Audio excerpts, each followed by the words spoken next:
राजनीति, आंदोलन, किसान, करप्शन, गरीबी, इन सभी मुद्दों पर आवाज उठाएगा अब तक न्यूज इंडिया। सत्ता के आगे जब भी सवाल कमजोर पड़ने लग जाए तो सवाल उठाने पड़ते हैं। बोल के लफ्ज आजाद है तेरे, बोल के सच जिंदा है अब तक। राष्ट्रमाता जिजाऊंची जयंती आहे। त्याचबरोबर या हिंदुस्थानच्या हिंदू संस्कृतीचा पताका साता समुद्रापार ज्यांनी लावला आणि फडकवला त्या स्वामी विवेकानंदांची जयंती। आणि म्हणून या महान व्यक्तींना प्रथमतः या भाषणाला पुढे जात असताना आपल्या सगळ्या माता भगिनींच्या वतीने, जनतेच्या वतीने राष्ट्रमाता जिजाऊला आणि विवेकानंदांना प्रथमतः मनोभावे वंदन करतो आणि मग भाषणाला सुरुवात करतो। एक काळ असा होता रामदास भाऊ, या चौकामध्ये स्वर्गीय दत्ता बिरारी साहेब, देवा बिरारी साहेब, देवा वाघ साहेब, देवा पैलवान या ठिकाणी शिवसेनेची तिकीट वाटल्या जायची। आणि आता ती तिकीट वाटत असताना जो गरीब जरी असेल पण हाडाचा आणि खरा कार्यकर्ता असेल तर त्याला ती निष्ठावंताला तिकीट दिली जायची। आणि आता तिकीट निष्ठावंताला विष्ठा आणि भ्रष्टाचाराला बुक्का फुलांचा, अशा प्रकारचं कामकाज चाललंय। आणि म्हणून मी या ठिकाणी येत असताना ताईचं भाषण ऐकत होतो। ताई म्हटली की ह्या भागातल्या कोंबड गल्लीची संडास असेल, इकडच्या चौकातली संडास असेल, डायमंड बेंचची संडास असेल तर माझ्या माय बहिणींना लाज वाटते म्हणजे। ताई, या माय बहिणींनी ज्यांना 20 वर्षापासून निवडून दिलं, सत्तेवर सत्ता, संपत्तीवर थप्प्यावर थप्प्या झाल्या, त्यांना लाज वाटत नाही ना?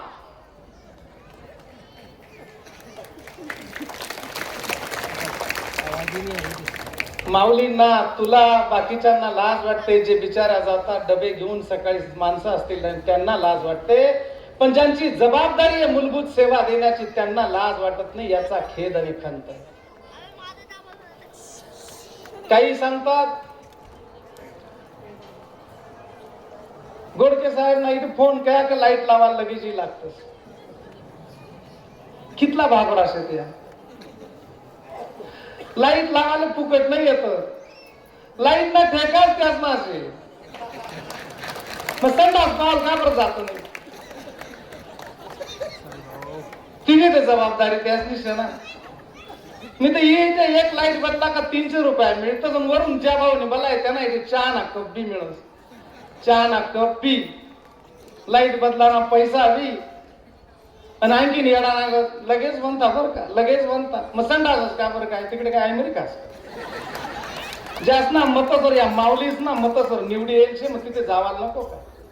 आणि म्हणून पहिली गोष्ट लक्षात घ्या, लाईट बदलायला येतात तर फुकट नाही, लाईट बदलायचा ठेका त्यांच्या मागे जे जेलमध्ये गेले त्यांना जर दिला असता तर मी त्यांचं अभिनंदन केलं असतं।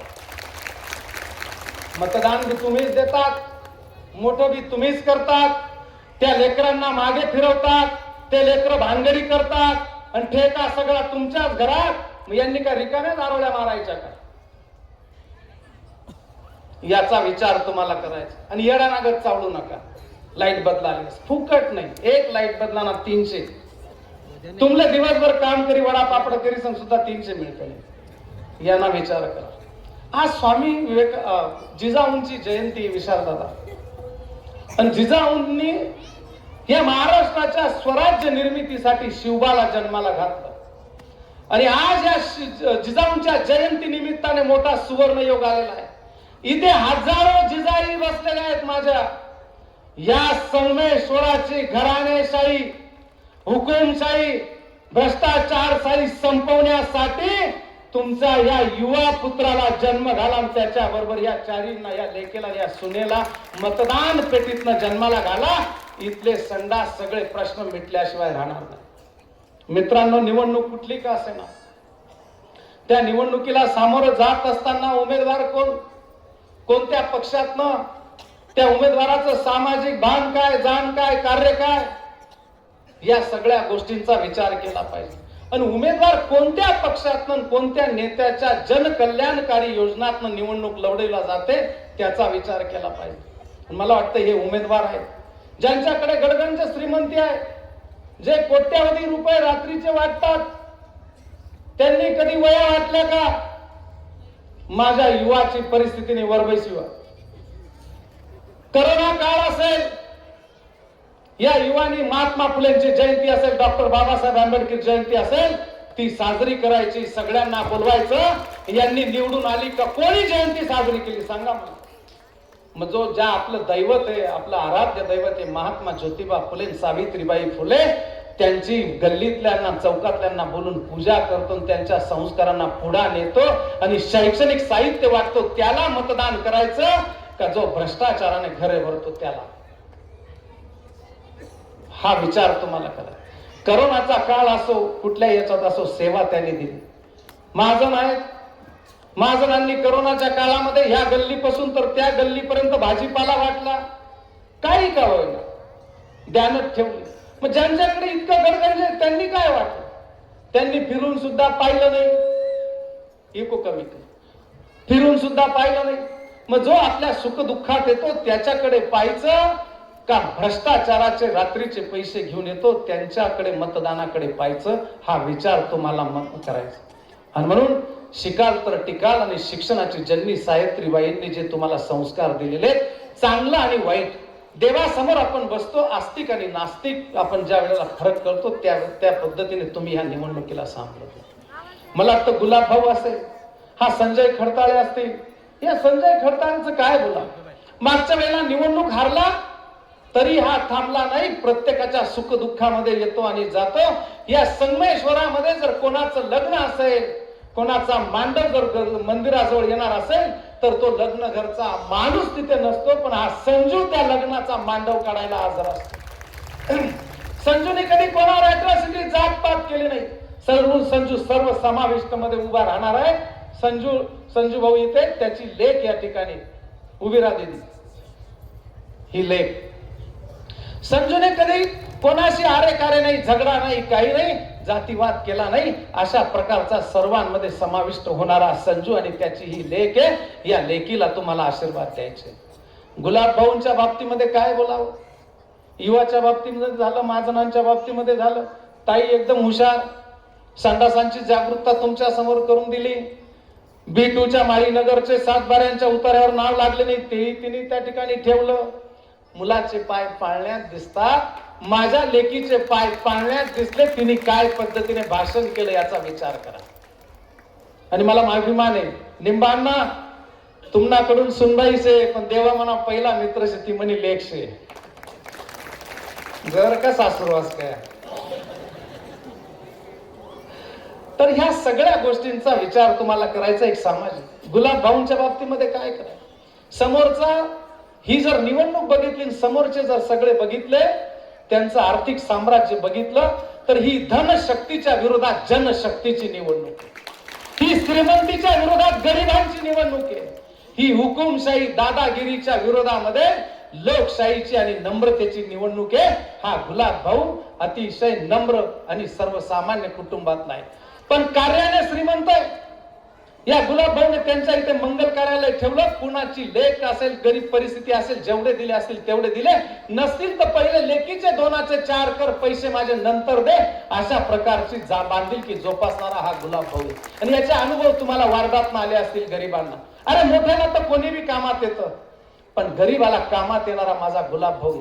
हा लहान असेल, पण यांनी एक महान संकल्पना आणि महान स्वप्न या मालेगाव शहरामध्ये मोसम पूलवर दर्शनी जागेवर पाहिलं होतं. राज्यस्तरीय फुले स्मारकाचं स्वप्न पाहिलं होतं. त्या फुले स्मारकाची वैशिष्ट्य अशी होती की पहिल्या मजल्यावर सावित्रीबाई फुलेंची ही शिक्षणाची जननी, तिची पहिली शाळा जी होती पुण्याची, ती शाळा तिथे प्रतिमा त्या ठिकाणी उभी करायची. फुलेवाडा त्या ठिकाणी साकारायचा, भिडेवाडा त्या ठिकाणी साकारायचा आणि महात्मा ज्योतिबा फुले, सावित्रीबाई फुलेंची जीवनशैली त्या शाळेमध्ये, त्या फुले स्मारकामध्ये त्या ठिकाणी दाखवायची. दुसऱ्या मजल्यावर डॉक्टर बाबासाहेब आंबेडकरांचा जीवनपट दाखवायचा. त्यांनी काय संघर्ष केले, काय न्याय मिळवून दिला आणि काय 14 तळ्यांचं आंदोलन केलं, या सगळ्या जीवनपट बाबासाहेबांचा तिथे दाखवायचा. आणि साहित्य रत्न अण्णाभाऊ साठेंचं साहित्य संग्रह, ते दालन त्या ठिकाणी दाखवायचं. आणि तिसऱ्या मजल्यावर राजे छत्रपती शिवाजी महाराजांचा जीवनपट, लढाया डिजिटल शोच्या माध्यमातून दाखवायचा आणि साकारायचा. असं फुले स्मारक त्यांनी त्या ठिकाणी स्वप्न पाहिलं होतं. त्याचा बिल्डिंगचा प्लॅन बी आणला होता, इकडे सगळे फिरवले. पण मला खेद वाटतो, ज्या महात्मा फुलेंचे आपण अनुयायी आहोत, एकही लीडर त्यांच्या बरोबर गेला नाही. अरे जर हे फुले स्मारक झालं असतं तर मालेगावच्या वैभवामध्ये भर पडली असती, मालेगावची शोभा वाढली असती, तो चौक शोभून दिसला असता आणि विद्यार्थ्यांच्या सहली त्या ठिकाणी आल्या असत्या. शाळेमध्ये सावित्रीबाईंचा फुला, महात्मा ज्योतिबा फुले यांचा धडा, सावित्रीबाईंचा धडा, डॉक्टर बाबासाहेब आंबेडकरांचा धडा, छत्रपतींचा धडा, राष्ट्रीय पुरुषांचे धडे शिकवायला जितके 3-3 आठवडे जातात, 1-1, 2-2 जातात, या चित्रांच्या माध्यमातून राष्ट्रीय पुरुषांचा, सावित्रीबाईंचा त्याग, फुलेंचा त्याग, बाबासाहेबांचा त्याग, छत्रपतींचा त्याग त्यांना कळाला असता. अर्ध्या महाराष्ट्राचा इतिहास त्या लेकरांना कळाला असता आणि बाहेर गाऊन सली आल्या असत्या. काय झालं? अरे तुम्ही ज्यांच्याकडे निवडून येतात तुम्हीचा हक्क आहे त्यांना सांगायचा की गुलाब भाऊंनी राज्यस्तरीय फुले स्मारक साकारण्याचं स्वप्न पाहिलेलं आहे, जरा समजून तर घ्या काय आहे काय नाही. पण संकुचित वृत्ती, जो खरं बोलत नाही ना, खऱ्याची साथ देत नाही ना, तो अर्धा मेलेला असतो. आणि खऱ्याची साथ दिली नाही, मला जेव्हा समजलं ते, मी गुलाब भाऊंबरोबर आंदोलनाला आहोत, बरोबर.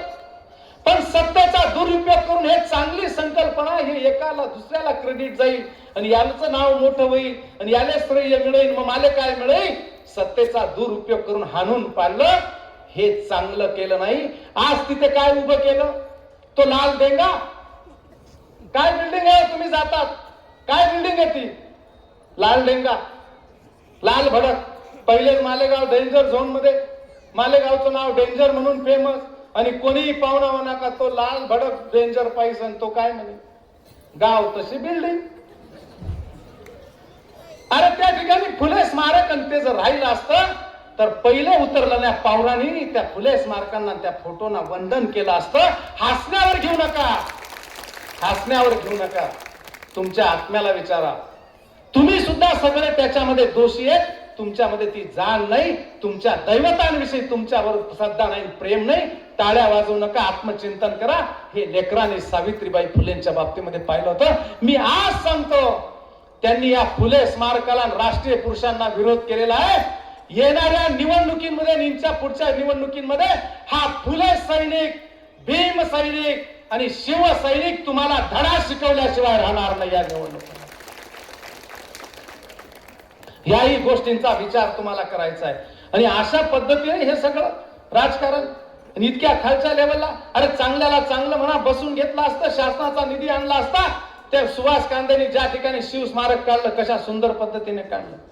आपला शिवाजीना पुतळा पा, इळामोडीने खिळा काय, कोट्यावधी रुपया काढत पहिले शिवाजी छत्रपती महाराजांचा पुतळा रुबाबात होता, तो रुबाबदारपणा घालून दिला, तो सगळा ठेंगणा केला. आणि काम इतकं निकृष्ट केलं, इकडे धक्का लावला का तिकडे पटका पडला, तिकडे विटा पडता, इतकं निकृष्ट काम. आणि अशा प्रकारचा विकास, या सगळ्या गोष्टींचा विचार तुम्हाला करायचा आहे. आणि म्हणून या ठिकाणी संदीप बोलत असताना पाहिलं की या उमेदवाऱ्या कशा दिल्या. मला वाटतं या दोघांच्या समोरच्या शिंदे गटाच्या उमेदवाऱ्या ज्या पाहिल्या तर ज्यांनी त्यांच्यासाठी वाईटपणा घेतला, भानगडी केल्या, जीवाचं रान केलं, त्यांनी बोध घेण्यासारखा आहे. अरे अजून भानगडी आणि केसेस मिटल्या नाही, पण तुम्ही स्वार्थासाठी जे कार्यकर्त्यांच्या केसेस मिटल्या नाहीत, वाईटपणा मिटला नाही, दुश्मन्या कमी झाल्या नाहीत, तुम्ही स्वार्थासाठी आणि मतलबासाठी, खुर्चीसाठी नाक दाबून एकत्र आलात आणि एका पॅनेलमध्ये लढू लागला. हा विचार तुम्हाला सगळ्यांना करायचा आहे.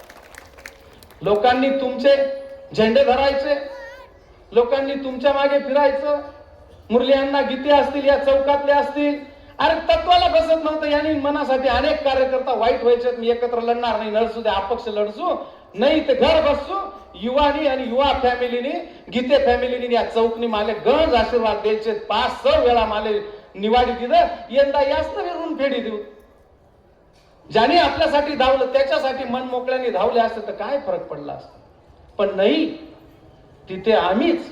मग ही घराणेशाहीच झाली. मग कार्यकर्ते कधी पदावर बी तुम्ही, ठेक्यांना बी तुम्ही, लाईट बदलायला बी तुम्ही, कॉन्ट्रॅक्टरला बी तुम्ही. मग या कार्यकर्ता कुठे? आरोळ्या माराले बाटल्या पेवाले आणि त्या बी धंदा तुम्हाच, तो बी पैसा तुम्हाच घर. मग ह्याच धंदा करत राहा. हाही विचार तुम्हाला करावा लागेल.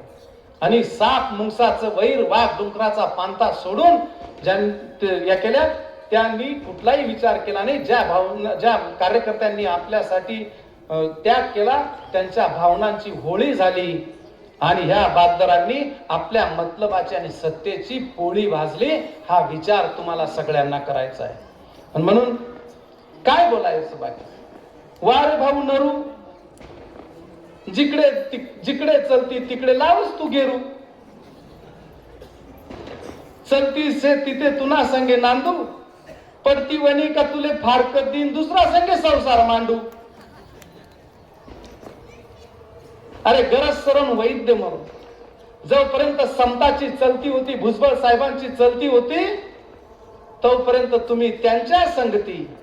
आणि आज भुजबळ साहेबांची थोडीशी पडती आली, त्यांचे हात बळकट करायची वेळ आली, तर तुम्ही त्यांची साथ सोडली.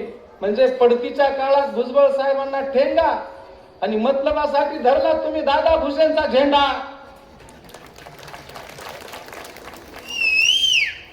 विचार करा. संधी साधू गरज सरण वैद्य मरो. अरे ज्या समताच्या नावाने आणि ज्या भुजबळ साहेबांच्या नावाने तुमची चलती झाली, तुमची प्रगती झाली, आज त्यांच्या पडतीच्या अधोगतीच्या काळामध्ये त्यांना साथ द्यायची गरज होती. खरा तुमचा पैशांचा दाखवायचा होता तर त्या गरीब राष्ट्रवादी भुजबळ साहेबांच्या बरोबर उभे राहिले असते तर या माळीनगरने तुम्हाला मत दिले असते. याही गोष्टींचा विचार तुम्हाला करायचा आहे. एक पिक्चर होता, क्रांती पिक्चर का कोणता पिक्चर, तुम हमको गाली दो हम तुमको गाली देगा, कार्यकर्ता को और समाज को आपस में लड़ाएगा, सत्ता और कुर्सी का पेड़ा दोनों मिलके खाएगा. तुम हमको गाली देना हम तुमको गाली देगा, और कार्यकर्ता समाज को आपस में लड़ाएगा और मतलब का पेड़ा मिल बांट के खाएगा. ये ना चल गए. ये जनता जागृत हो गई. निवडणुकीमध्ये तुम्हाला आता तुमची वाट दाखवल्याशिवाय राहणार नाही, अशा प्रकारची जनता जागृत झाली. म्हणून या दोघी संधी साधून पासून सावध राहा. काय काय थोडं म्हणावं, एवढं होई जाऊ दे मग ते तर नंतर ते. तर ह्या सगळ्या गोष्टींचा विचार तुम्हाला करायचा आहे. म्हणून गरज सरो आणि वैद्य मरो यांच्या मागे लागायचं नाही. जे चांगलं काम केलेलं आहे त्यांच्या मागे विकास विकास विकास. दीदीने सांगितलं महानगरपालिका म्हणजे वॉटर गटर मीटर घर आणि शिक्षण आणि आरोग्य. सकाळी उठल्यापासून पाण्यापासून तर स्वच्छालयापर्यंत तुमचा जो दैनंदिन दिनक्रम आहे त्याचा जर सरळ संबंध असेल तर तो महानगरपालिकेपासून.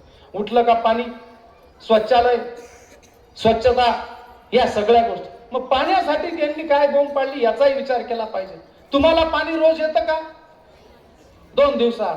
मारे 100% पाण्याचे धरणं भरलेले आहेत, नद्या भरलेल्या आहेत, हिवाळा चालू आहे, पावसाळा चालू आहे, नद्या ओव्हरफ्लो आहेत, सगळीकडे 100% पाणी साठा आहे. तर मग तुम्हाला रोज पाणी यायला पाहिजे. बाकीच्या तुमच्या नातेवाईकांच्या गावाला विचारा, नाशिकला विचारा, शिरपूरला विचारा, धुळ्याला विचारा, जळगावला आपल्या पाण्यावर त्यांची पाणी पुरवठा योजना आहे म्हणून जळगावला 2 दिवसाआडे. पण तिथे फक्त गिरणा डॅमचं पाणी जातं आपल्याला. चनकापूर बी, तळवाडे पाण्याचा डॅम बी, तलाव बी आणि गिरणा डॅम बी, 3 पाणी साठे पण पाणी येत नाही. 2 दिवसाआड येतं. एखादा तांत्रिक फॉल्ट झाला तर 7-7 दिवस माझ्या आया बहिणींना पाणी येत नाही. मग हे दोष कोणाचे? काय येत नाही? तुम्ही यांना 20 वर्षापासून शासनामध्ये मंत्रालयात बी पाठवलं आणि एक हाती सत्ता महानगरपालिकेमध्ये बी पाठवलं. मग यांनी काय बोंब पाडली? जर यांनी खऱ्या अर्थाने बोंब पाडली असतील, जलकुंभ आणि पाण्याचे साठे जर उभे केले असते, जलकुंभ जलवाहिन्या, तर माझ्या माय माऊलींना रोज पाणी आलं असतं. बरं, पाणी कमी आणि पाणीपट्टी जास्त. खोटं बोलेल त्याचे बाप दोन. तुम्ही लावा तुमच्या नातेवाईकांना फोन नाशिकला, तुम्ही जिजबाई होई, मामेबाई होई, फुई भाऊ होई, कोणी बी होई, त्यासले फोन लावा की भाऊ तुम्हाला इथे पाणीपट्टी कितलीच आहे. तिथल्या झोपडपट्टीला 300 रुपये 6 महिन्याला पाणी पट्टी, फक्त 6 महिने रोज पाणी पुरवठा आहे. 600 रुपये फक्त पाणी पट्टी आहे. 1200 रुपये घराला पाणी पट्टी बंगल्याला, आणि मोठ्या बंगल्यावाल्यांना 1400 रुपये. आपल्या इथे 2800 रुपये पाणी पट्टी आहे, पण तरी रोज पाणी येत नाही. जर एक दिवसाआड पाणी आलं तर 6 महिने पाणी पुरवठा दिला, मग तुम्ही 1400 पाणी पट्टी घ्या. तुम्ही 2 दिवसाआड पाणी देतात, मग तुम्ही 3च महिना पाणी पट्टी देतात, मग तुम्ही 12 महिन्यानी पाणी पट्टी कसं काय घेत? तुम्ही 2 दिवसाआड म्हणजे 3च महिने पाणी देतात आणि 12 महिन्याची पाणी पट्टी घेतात. ही तुमची लूट आहे, याचा विचार तुम्हाला करावा लागणार. आणि म्हणून त्याच्याही नंतर घरपट्टी घ्या. घरपट्टीचा सुद्धा नवीन सर्वेक्षणचा मोठा घोटाळा झालेला आहे. माझ्याकडे कागद आहे, ते बी ऐकत असतील त्यांनाही माहिती आहे. घरपट्टीचा घोटाळा 8 कोटी रुपये घोटाळा झाला एका दिवसामध्ये. स्थायी समिती अस्तित्वात नव्हती, आणि मग त्या ठिकाणी या घरपट्टीचा विषय आला. 2 दिवसासाठी उपमहापौर निलेश आयर हा त्या ठिकाणी आला, आणि 2 दिवसासाठी प्रभारी सभापती झाला, आणि घरपट्टीचं संरक्षण करून घेतलं, आणि 8 कोटी रुपये मंजूर पण करून घेतले घरपट्टीच्या याच्यात, आणि नागपूरच्या कोलंबो कंपनीला दिला. तुम्ही भाषण करतात, भूमिपुत्रांना रोजगार मिळाला पाहिजे, रोजगार निर्माण करू, MIDC काढू, मग रोजगार कोणाला दिला? नागपूरच्या कंपनीला. अरे या संगमेश्वरातल्या नेत्यांपासून त्या नेत्यांपर्यंत, नवसाच्या नेत्यांपर्यंत 200 पोरं मागे फिरतात, भानगडी करतात. मग तुम्ही तो ठेका 8 कोटीचा तिकडे देण्यापेक्षा इथले 30 पोरं लावले असते तर यांना रोजगार मिळाला नसता का? बरं, त्याचं काम काय? ऑलरेडी घरपट्ट्या, हे घरपट्टी वसुली कर्मचारी करतात. मग हे कर्मचाऱ्यांनीच केलं असतं, पण तेवढ्यांनी झालं नसतं तर तुम्ही 15, 10 पोरं, 20 पोरं लावले असते. 500. आज माझ्या संगमेश्वर मध्ये यांच्या मागे झेंडे घेऊन फिरणारे सुद्धा डिप्लोमा BE झालेले आहेत.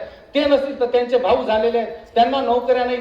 500 रुपये मानधनाने दिले असतं, 15,000 रुपये महिन्याप्रमाणे 10-20 पोरं लावले असते. 20 पोरांचे 3 लाख रुपये महिना झाला असता. 12 महिन्याचे 32 लाख रुपये झाले असते. 2 वर्ष या 20-30 लोकांनी सर्वेक्षण केलं असतं तर 12 महिन्याचे किती झाले? 36 लाख. 36 दुने 72 लाखामध्ये 40 घरांमध्ये रोजी रोटी गेली असती, फक्त 72 लाखामध्ये. आणि तुम्ही 8 कोटी काढले तर 8 कोटीमध्ये तुमच्या मागे झेंडे घेऊन फिरणाऱ्यांना किती न्याय मिळाला असता? हाही विचार तुम्हाला करायचा आहे. खासगी टेका आणलं, तुमच्या आमच्या खिशातला पैसा खाल्ला आणि महानगरपालिकेचा खिसा खाल्ला, याचाही विचार तुम्हाला करायचा. आणि घरपट्टीमध्ये आणखी 5% वाढ आहे. दर वर्षाला तुमची आताची घरपट्टी येते ना, तिला 5% दरवाढ असा ठराव होता. तुम्ही सगळेजण रामदास बोरसेंच्या नावाने टाळ्या वाजा, निखिल पवारच्या नावाने टाळ्या वाजा. त्यांनी आंदोलन केलं, त्याच्यामध्ये त्या आंदोलनामध्ये आजचा हा उमेदवार गुलाब पगार होते. गुलाब पगार आणि बंडू काका आम्ही सगळेजण होतो. ते आंदोलन केलं म्हणून 70% काम पूर्ण झालेलं आहे. आणि फक्त हे आंदोलन केल्यामुळे त्या सर्वेक्षणाचा प्रस्ताव रद्द करण्यासाठी गेलेला आहे.